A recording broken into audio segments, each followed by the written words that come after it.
republic for which stands one nation, under God, indivisible, with liberty and justice for all. Missoula County acknowledges that this event takes place in the Aboriginal territories of the Salish and Klees Belt people. We have, one public announcement. We have a closed caption, sorry. Go ahead. All right. Hello, everyone. If you're joining us for this meeting virtually today, instructions for turning on closed captioning are on your screen. If you're joining us in person, we will have closed captioning on all the screens in the Sophie Moise room. There will be multiple chances during the meeting for public comment virtually during those times. If you would like to speak, we ask that you use the raise hand feature. If you're on Microsoft Teams, this is the small hand button. If you are calling in on the phone, you need to hit *5 to raise your hand. Then once called on, you will need to hit *6 to unmute. If you have any questions, please find me during the meeting. Thank you. And Christina, our monitors don't seem to be working, or no image.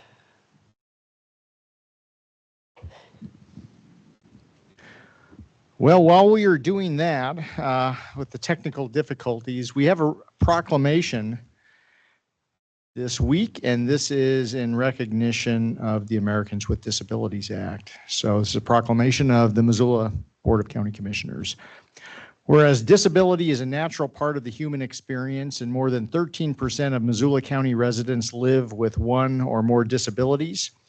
And whereas on July 26, 1990, the Americans with Disability Act, or also known as the ADA, was signed into law, ensuring the civil rights of people with disabilities and establishing a clear and comprehensive mandate to eliminate discrimination against individuals with disabilities.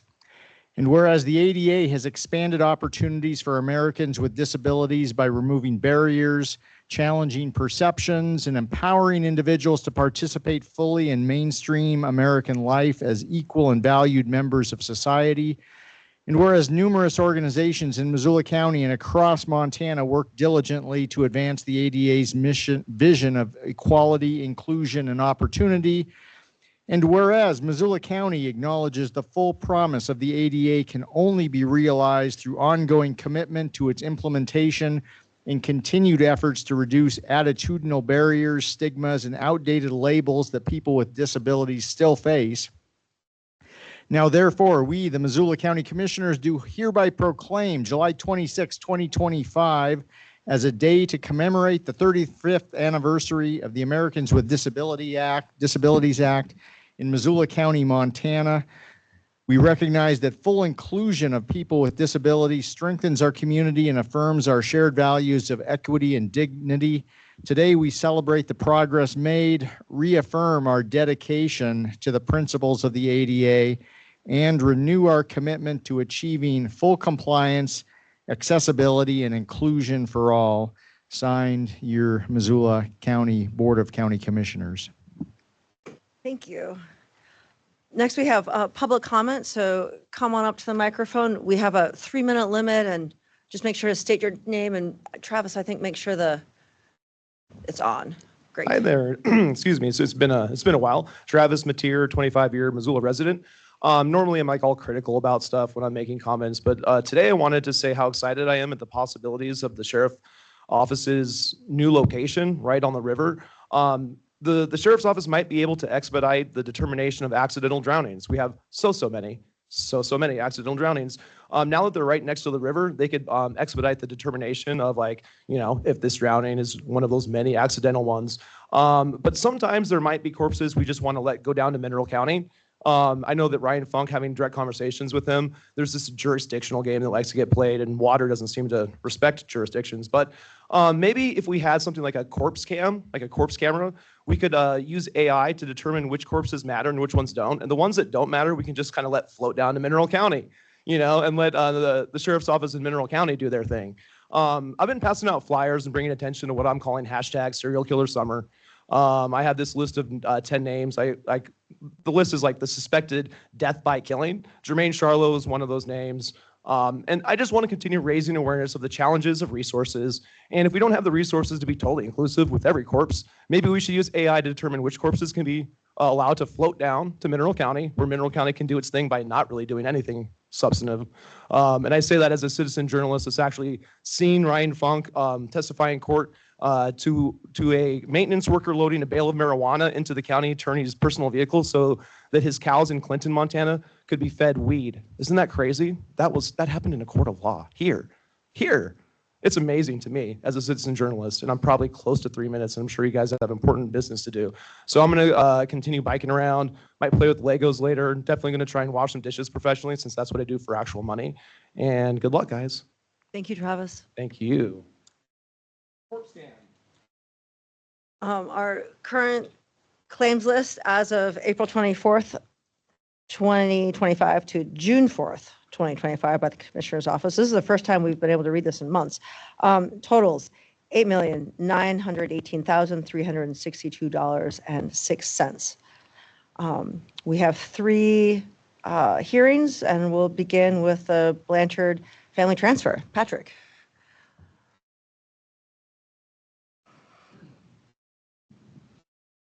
Good afternoon. For the record, my name is Patrick Swart. I'm a planner with the Office of Planning, Development, and Sustainability, and today I'll be presenting the staff report on the Blanchard family transfer and aggregation request. This request comes to us from Dennis and Crystal Blanchard.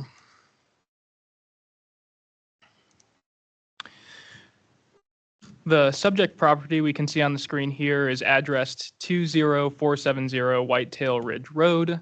We're in the 9-mile drainage area. You can see Whitetail Ridge Road transitions off a 9-mile road here just on the northwest end of the 6-mile creek drainage. The property is currently described as Tract 4A of Certificate of Survey 2670. It's a 20-acre parcel, and it's currently developed with a single-family residence and a detached garage with living space. The applicants currently live on the property.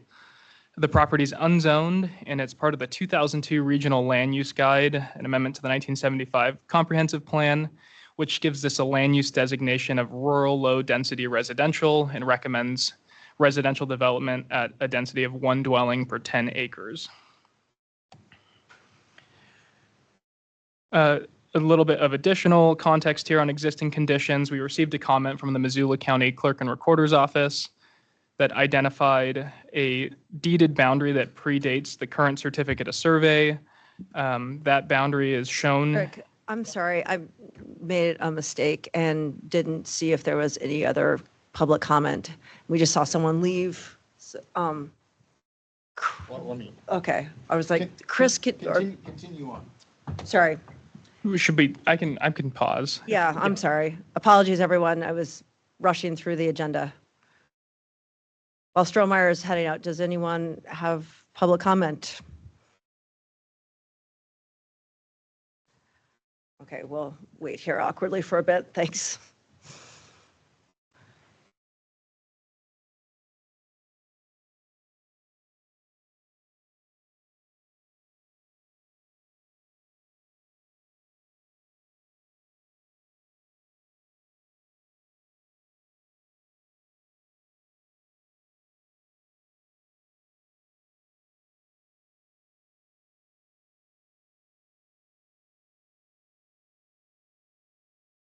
Thanks so much. Okay, thank you. Apologies for that. Okay, Patrick, continue. Okay, so in reviewing this was sent out for agency comment. We did also receive a comment from the Clerk and Recorder's Office who identified a historic boundary that was created through deed, which predates that certificate of survey number 2670. The boundary the Clerk and Recorder identified is shown in this hashed red line here as well. So with today's exemption request, the applicants are intending to address that Clerk and Recorder identified boundary and create a tract to gift to their daughter. So the family transfer would create a second tract within Certificate of Survey 2670, that Tract 4A, and they would gift that one parcel to their daughter, Kristen Blanchard, who is currently a minor child, and within the application materials, they have submitted their trust paperwork document to show the property would be held in trust until Kristen's of age. They're also requesting the aggregation exemption to clear up that historic boundary identified by the Clerk and Recorder's Office. This slide here shows the proposed conditions, what would exist if these two exemptions are approved today. We would have two 10-acre parcels. Lot 4A1 would be the remainder parcel, which currently contains the applicant's residence. They would continue to live on that property with their daughter. And then tract 4A2 would be the family transfer parcel that would be gifted to their daughter. This request was reviewed against the rebuttable presumptions and general evasion criteria in Chapter 8 of the Missoula County Subdivision Regulations, and the only flag it raised under the rebuttable presumptions for family transfer is that there is no clear intent declared on the occupancy or use of the transferred tracts by the receiving family member. And again, that's due to the fact that they're currently a minor child. They did state that the intent would be for their child to one day build on the property and live on the property when they're ready to build a home. Additional agency comments received include one from Missoula Public Health, who just noted that the project is going through sanitation review. Public Works Building commented that there's an open building permit for an addition to the existing single-family residence.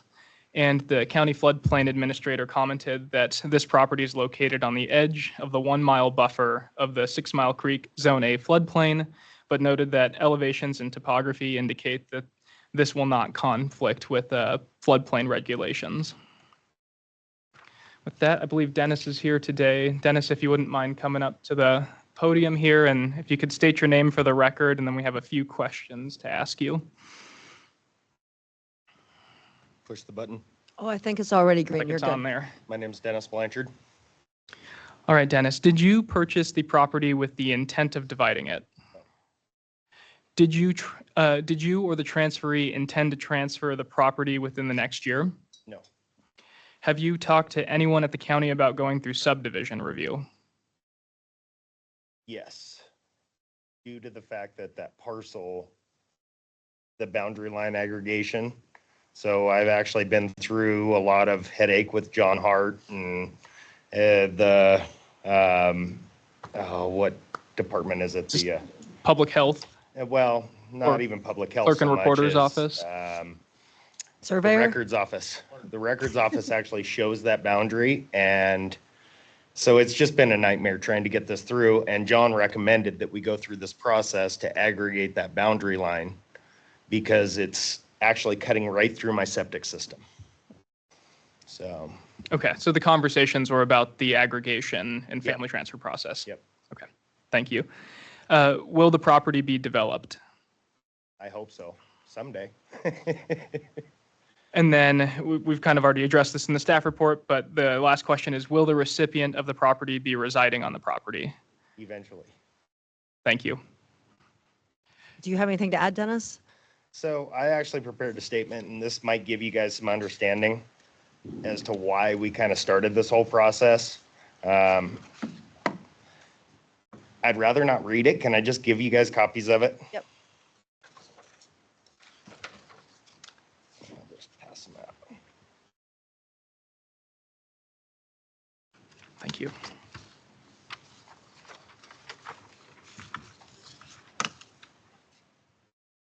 Thank you.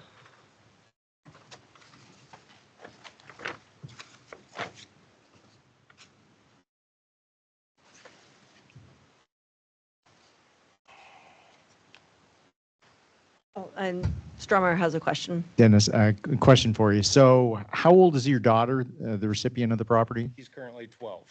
Okay. And just describe a little bit more. You have a trust set up to hold the property? Yep. Yep. Okay.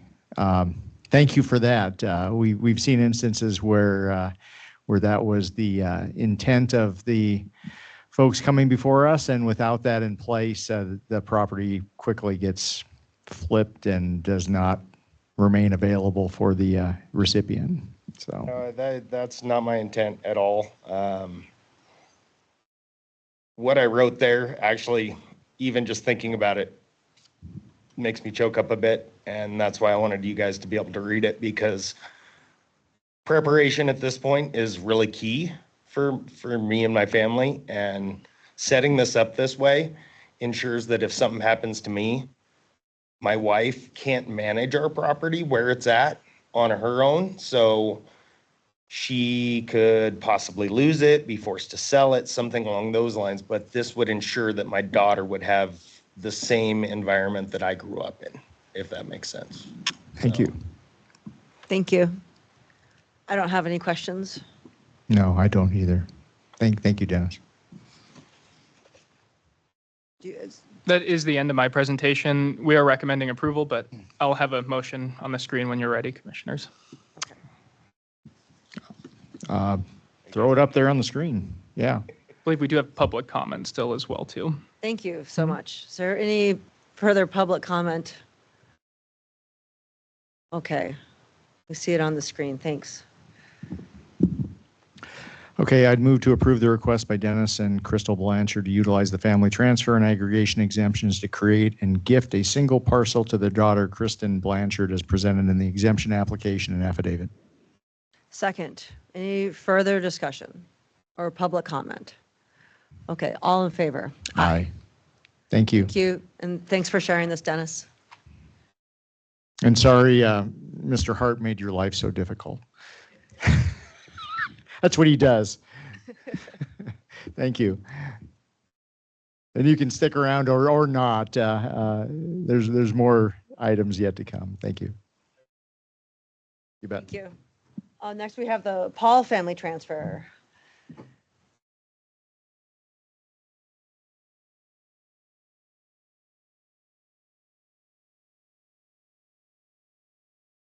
With Kevin Dantic, sorry, when you're ready.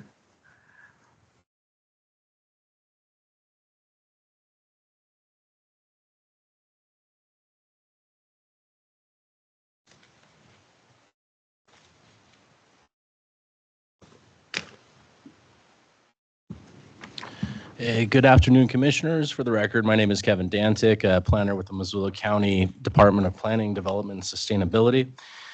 Today, I'll be presenting the Paul family transfer request. This request is brought forth by Marianne and Eric Paul, who are representing themselves for the subdivision exemption. The property is addressed as 19448 King Road. This property lies approximately 1.6 miles north of the Ravalli, Missoula County line and approximately 5 miles south of the U.S. Highway 93 and U.S. Highway 12 West intersection in Lolo. Here we see a close-up view of the property. The parcel is included in Part 1 Citizen-Initiated Zoning District 40, created in 1976.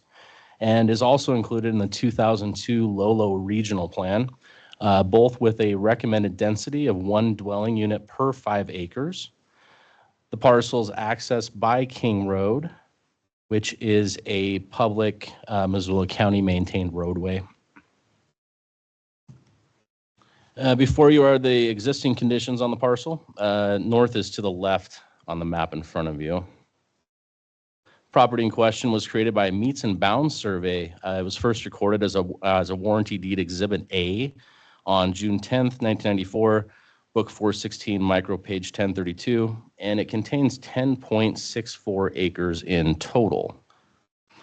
Tracts in the immediate vicinity vary in size from 86.81 acres to the west, 11 acres to the north. We have 3.91 acres to the east, and there are 2 tracts that border the southern boundary of each at 5.39 acres. The claimant's proposal is to utilize the family transfer exemption to divide the 10.64 acre subject property located on King Road, currently owned by Marianne and Eric Paul.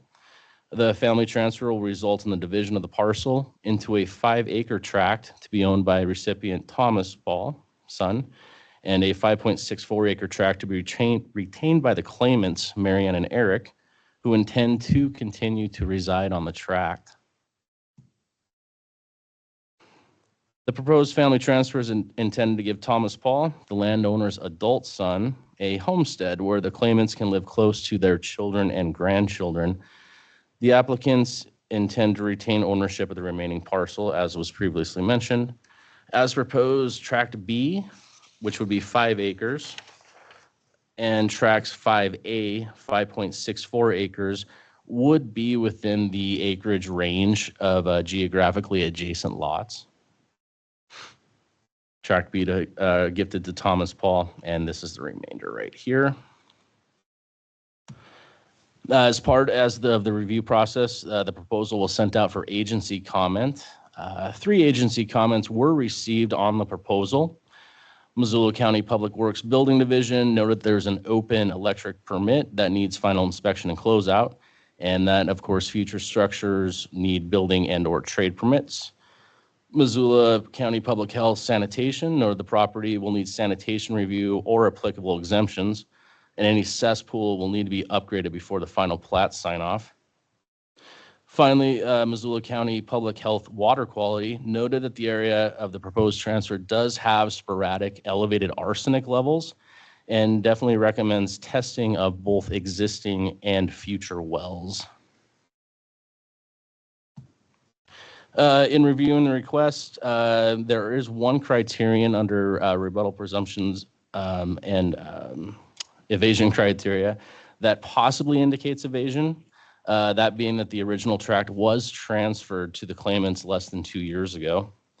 However, this is the most appropriate exemption to use for what the claimants aim to accomplish based on the information submitted in the application and affidavit.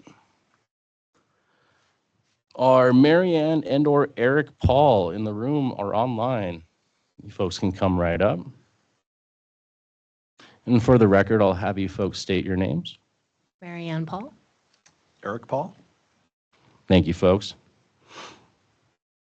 Did you buy the property with the intent of dividing it? Do you or your transferee intend to transfer the property within the next year? Maybe Okay, you're gonna have to speak Sorry, into the yes and microphone. no. Yeah, sorry. Okay. What do you mean by transfer it? To somebody else. Oh, to somebody else after this? Yeah. After this transfer? Oh, no. Mm-hmm. Have you talked with anyone at Missoula County about going through the subdivision review? Once again, this is an exemption that we're doing today. No. Okay. Will the property be developed Just one home. to the, One by our son, yeah. the recipient? Yeah.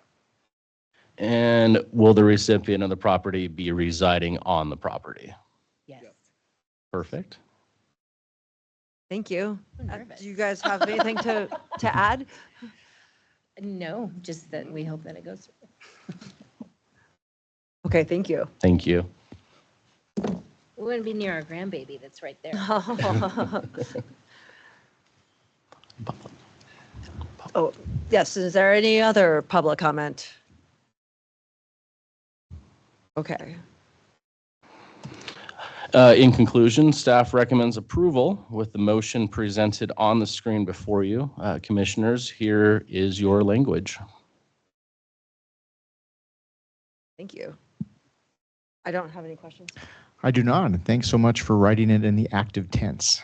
So I appreciate that Every time, Dave. grammatical thing. So I move to approve the request by Marianne and Eric Paul to utilize the family transfer exemption as presented in the exemption application and affidavit. Second. Any further discussion or public comment? Okay, all in favor? Aye. Aye. Good luck. Thank you.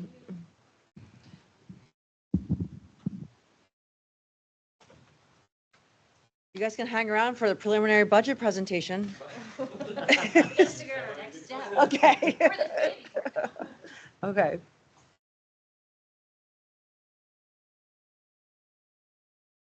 We have Andrew Chorty and Chris Lounsbury.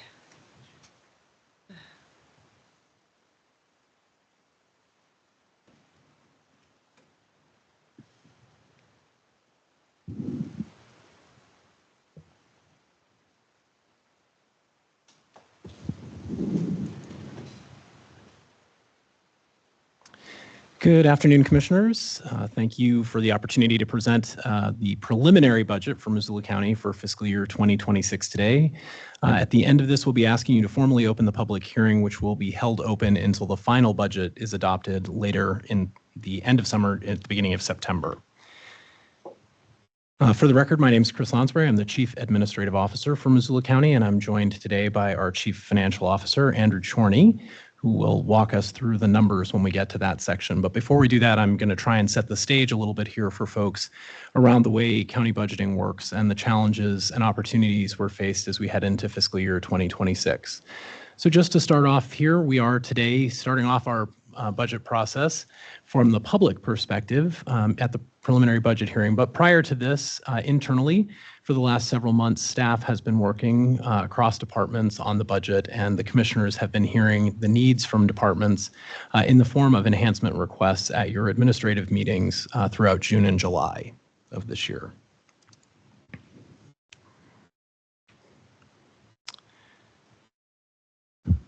Just making sure we're advancing slides there.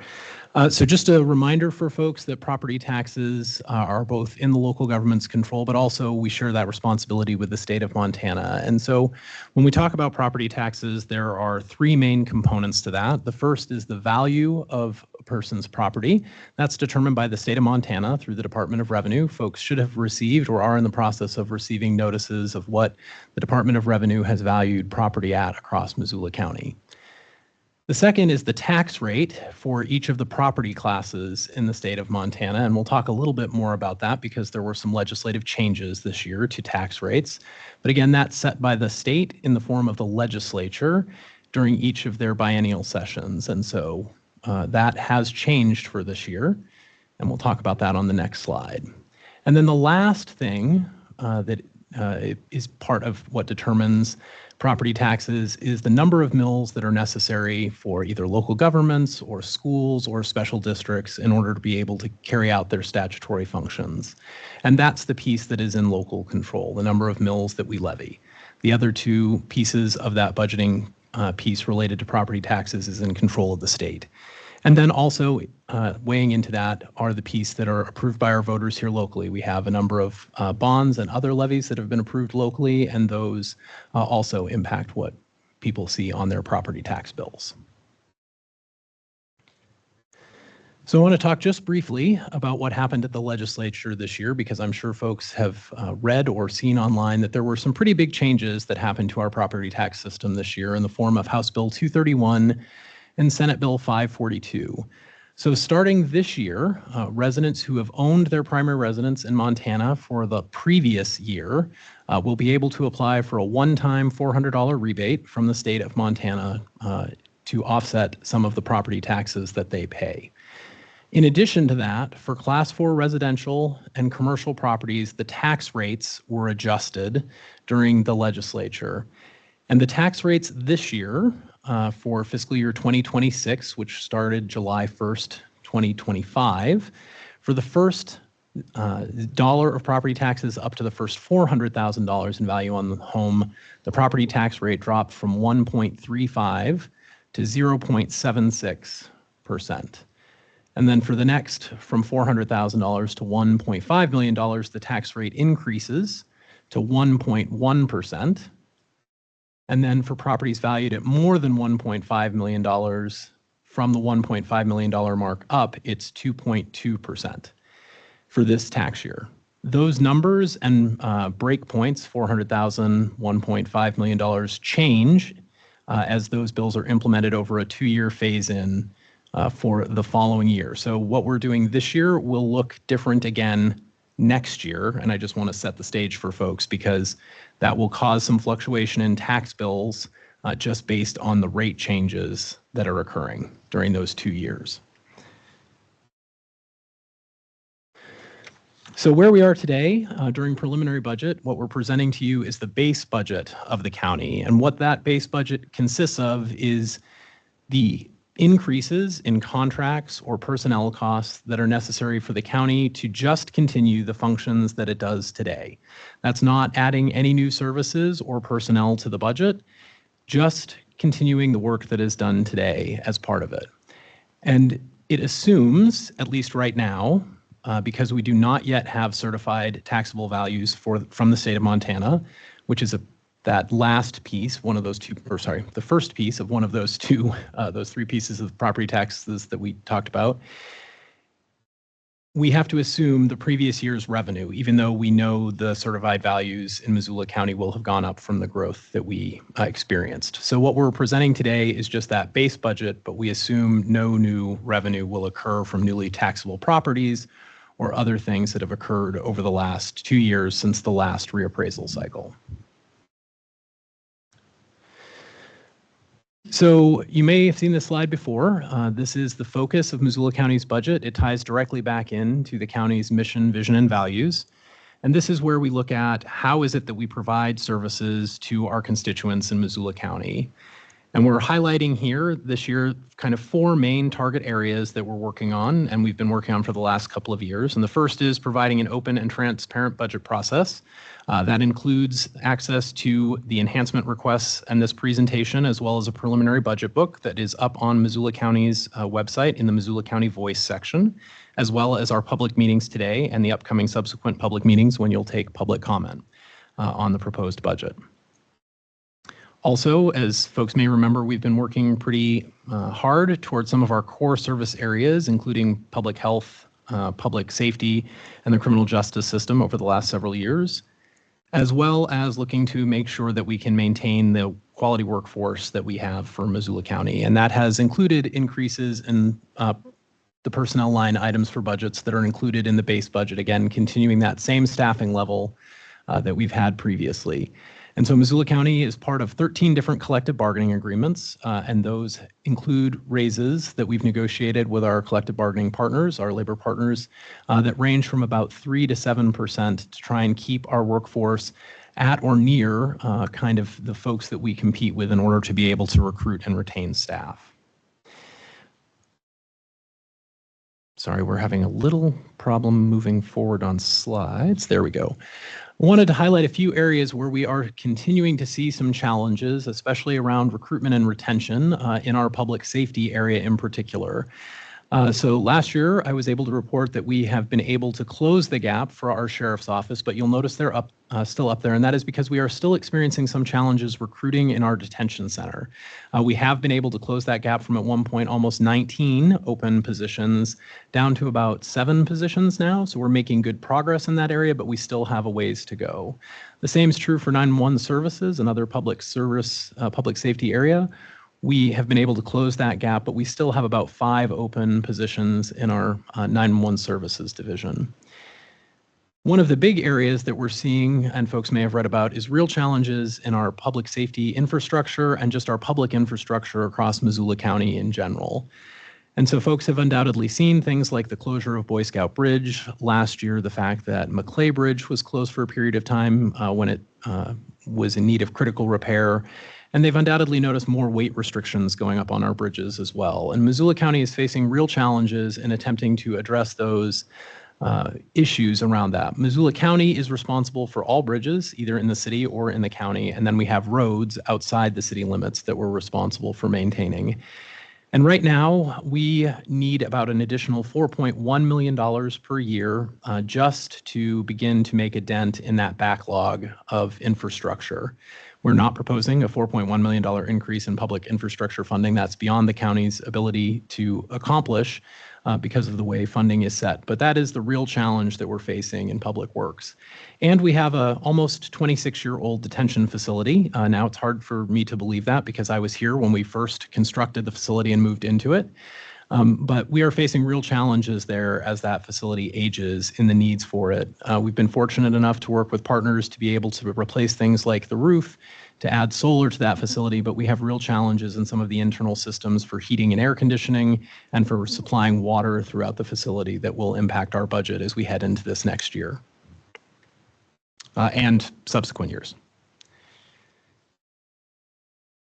So just as a reminder for folks, when we talk about those personnel increases in particular, that the county's made a commitment to address both our understaffing, but also the costs that our employees have related to that kind of pressure that comes from the competitive nature of our employment market here in Missoula. And so we've committed to using as a component of our wages this market study idea, which is where we go out and conduct a salary survey every other year to help us determine what are the appropriate wage rates for Missoula County in terms of those wages for employees. And so this is a year where we will be conducting that study again to help us make that determination of what is the appropriate rate that we pay for each of these different positions.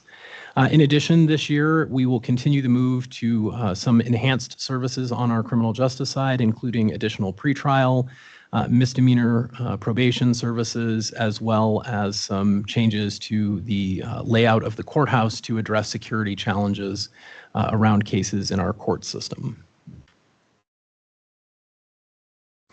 So two key things here before I turn it over to our CFO here to talk about the actual numbers for fiscal year 2026. And those two key things that I wanted to highlight for folks is that for every dollar that folks pay in property taxes in Missoula County, 90% of that goes directly towards performing the statutory functions that Missoula County is required to provide.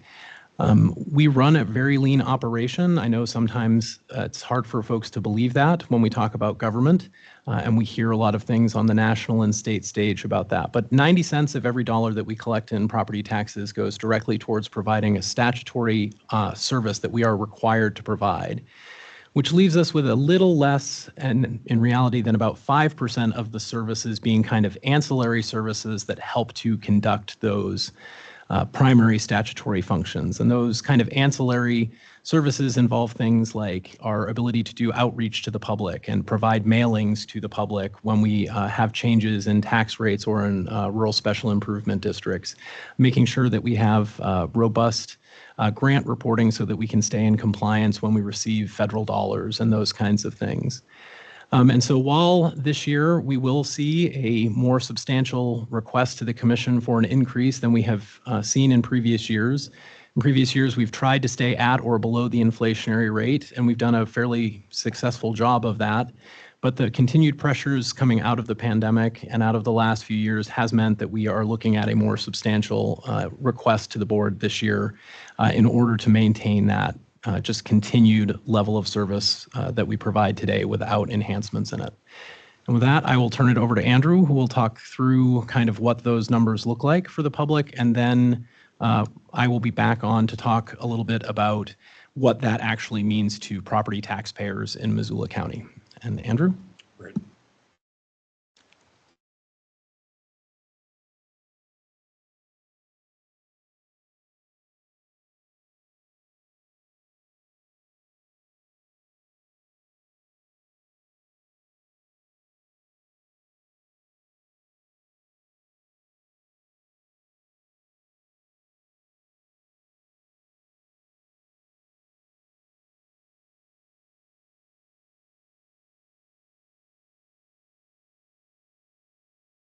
Oops, we're getting Ron, no sound from Ron.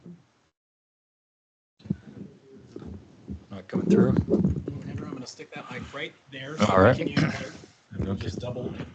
Okay. Maybe just start over again, just. All right.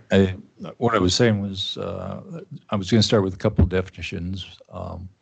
One was for the county-wide mills. Those are mills that everybody within the county pays, whether you live in the county or not. The county-only mills are those that are paid by people only in the county, but the benefit there is that they do not pay the city taxes. That's the difference between the two, and I'm going to talk about the increases to county-wide and county-only mills. The other definition I want to talk about is these 5 different categories up here. You see general fund, library, extension, detention, and technology. The last 4 are all departments. The first one, general fund, that's really the heart of county services.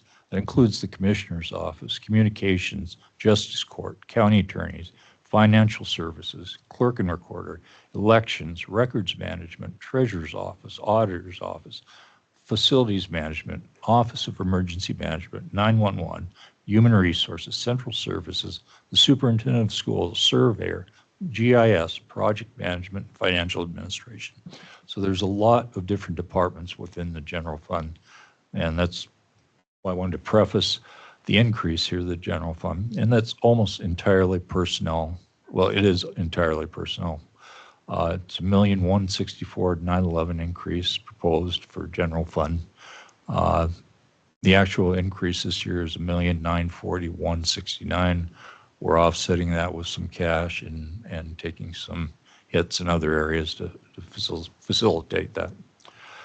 Library, $235,450 increase. They have a personnel increase of $195,150 this year. The revenue's been flat last few years.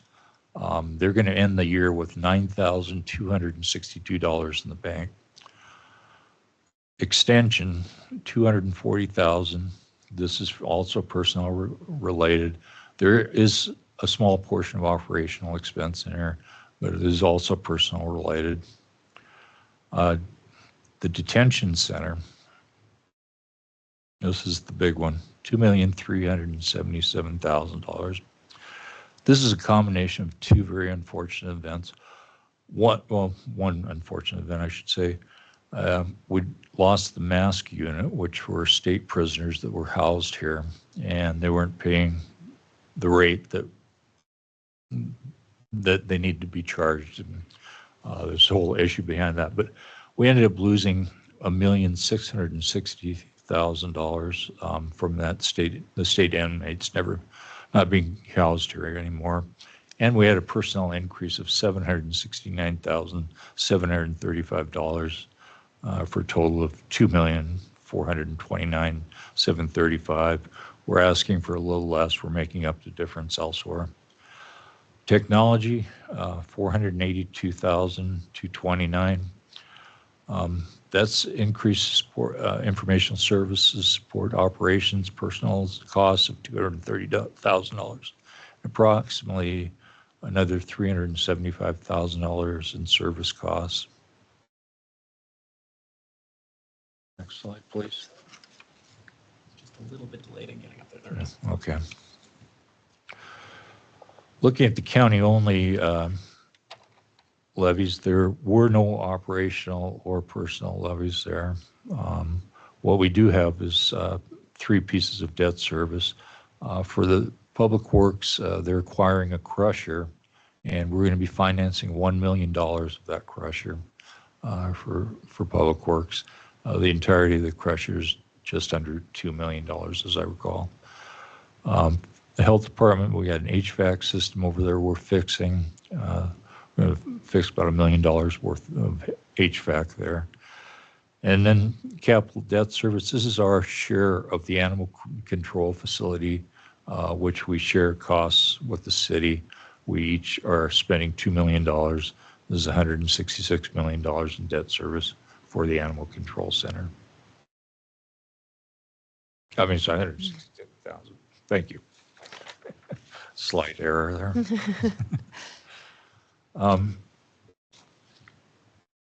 And these are the levies that the commissioners do not have any control over. The first is the Sheriff's Retirement System Permissive Retirement Levy. Chris, you can better explain what happened with the...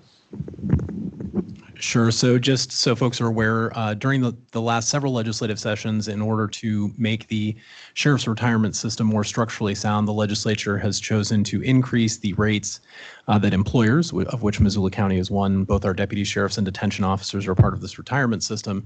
They've chosen to increase those rates. We, of course, have to match what the state sets by law for the rates for that. And so that's where this permissive levy is required. This is the increase that we are required to pay by the state of Montana into the retirement system for those employees.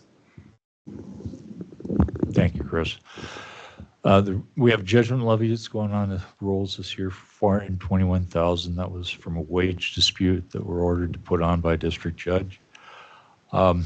Voted levies, these are the open space bond levies that the voters in the city and state or county of Missoula voted on a number of years ago. We still have some capacity there, and we're issuing, I believe, $2 million in debt there. So total voted and permissive is $846,760.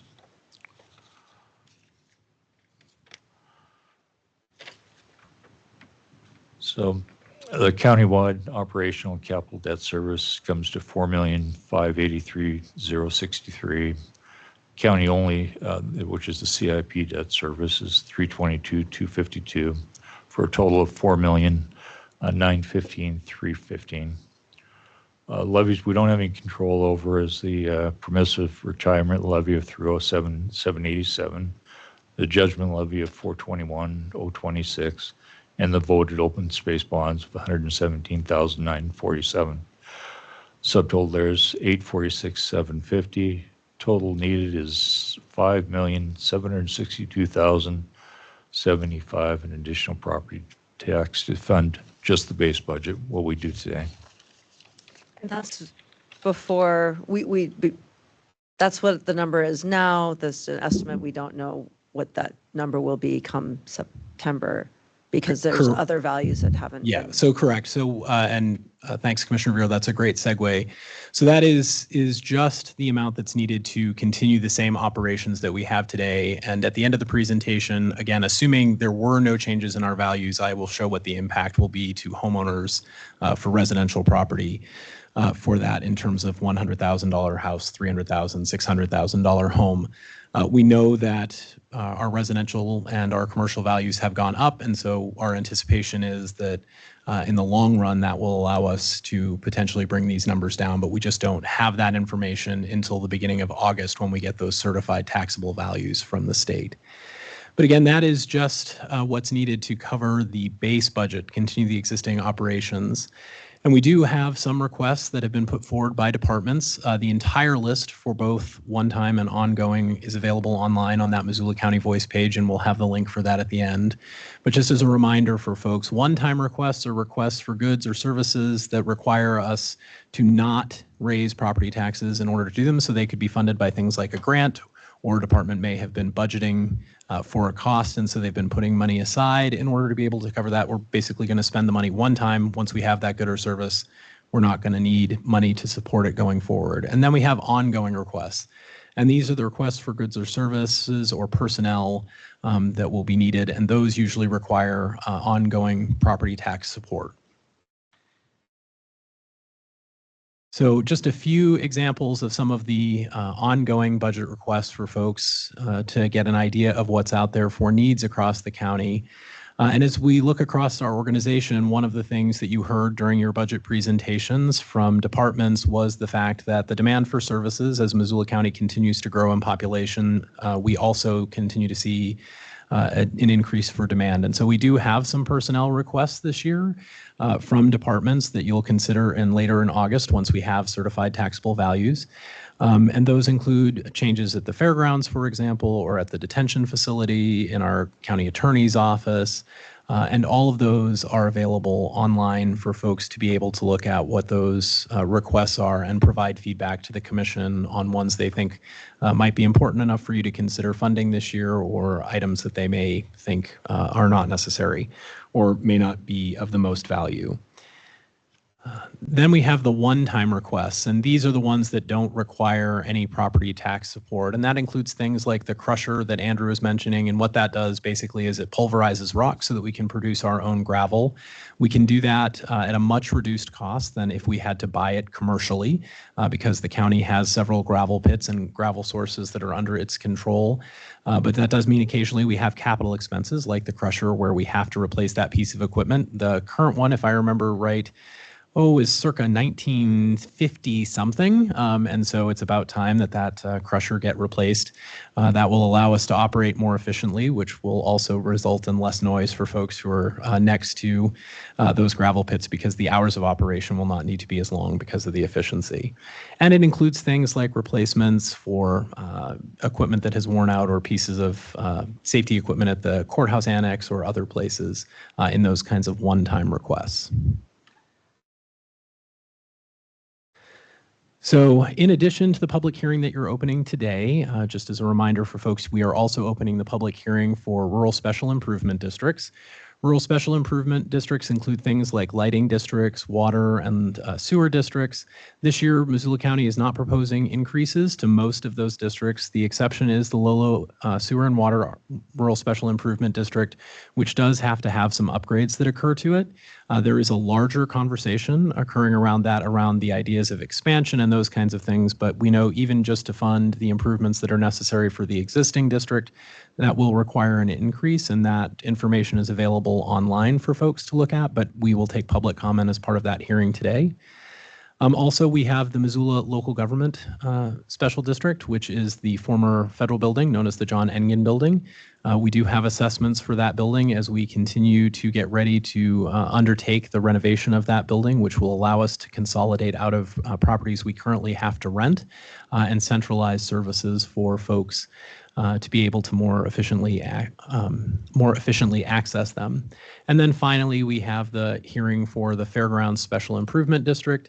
That is largely wrapped up its renovations, but that hearing is also open in case folks would like to provide comment on that hearing or anything occurring at the fairgrounds as well. Andrew mentioned that we do have some permissive levies out there. These are the ones that are really beyond the commissioner's control, but folks are still able to comment on them. And that includes things like our permissive medical mills. These are the mills that are used to fund benefits for county staff, as well as the sheriff's retirement mill levy that Andrew mentioned that we will be using this year in order to meet our additional retirement contributions as required by state law.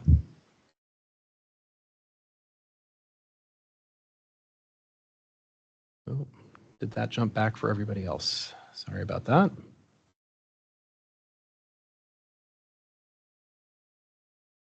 Okay, so now we get to the real question, which is what does all of this mean for the average homeowner? So just as a reminder for folks, 3 pieces that impact property taxes for folks. We have the assessment done by the state of Montana, we have the rates done by the state of Montana, and then we have the number of mills that you will see. And then we have this complicating changes from those 2 bills. So it does make it really difficult for us to predict exactly what the impacts will be to a property tax payer this year because of all of those changes. But we've done our best to do that and to present a scenario that funds that base budget. And so with that, as Andrew mentioned, we have the 2 chunks. So in the top box, what you'll see here is the amount for $100,000, $300,000, and $600,000 home in Missoula County for the necessary increases to countywide mills for the base budget. And that looks like for a $100,000 home, $10.38.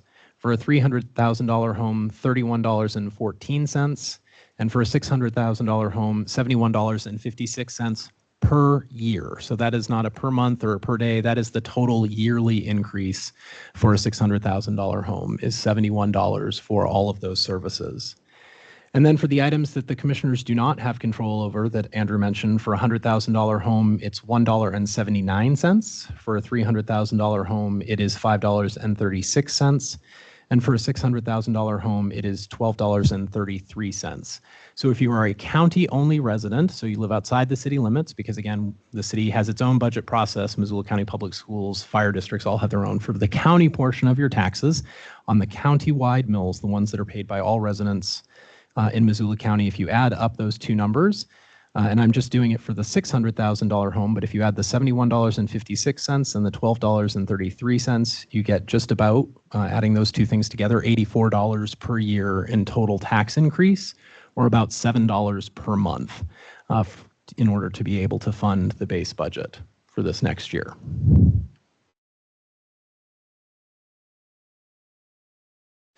Just a reminder for folks before I have you open it up to public comment, all of this information plus all of the information about enhancement requests are available on our Missoula County Voice page, which is missoulacountyvoice.com, or you can get there by accessing the main county website, missoulacounty.us. In addition to that, we have published the entire draft fiscal year 2026 budget book, so you can dive into that. It is also available online, both on our website and up on the Missoula County Voice page. You'll see a link to do that.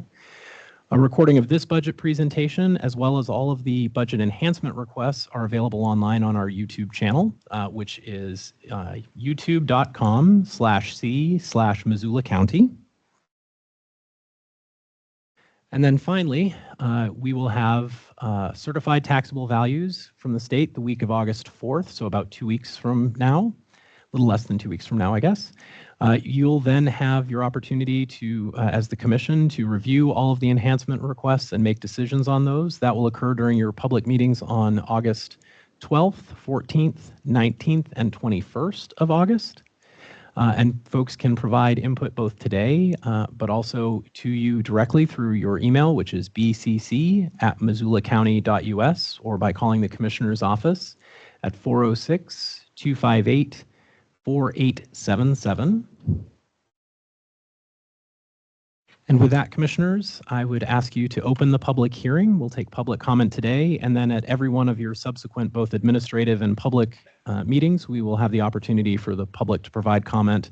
We will capture all of those and then present a summary of the public comment when we get to the final budget. Thank you, Andrew. Chris? Is there any public comment? We'll keep our comments to 3 minutes. Don't see any in the room or online. Yep. Andrew or Chris, it might be premature to ask this since we don't have certified values or know what newly taxable values would look like. But at this point in time, to simply cover the increases necessary for our base budget, would that likely take up all of our banked mills to do that? Yes, yes, it would. Yeah. We do have some available mills in our county onlys that we didn't use, but we essentially took up all the county-wides. Okay, thank you. Do we need to make a motion to open it, or is it just open? I believe it's probably just a good idea just to have the motion on record that you've formally opened the public hearing. Okay, I move that we open the public hearing on our FY26 budget. Second. All in favor? Aye. Aye. Thank you, Commissioners. And just one quick reminder for folks, which is that we'll continue to take public comment both online and in person at each one of your administrative meetings, as well as your upcoming public meetings, right up until final budget adoption, which will be on September 4th, 2025, which is the first Thursday of September. Is there any other business? Okay, we're adjourned. Thank you all.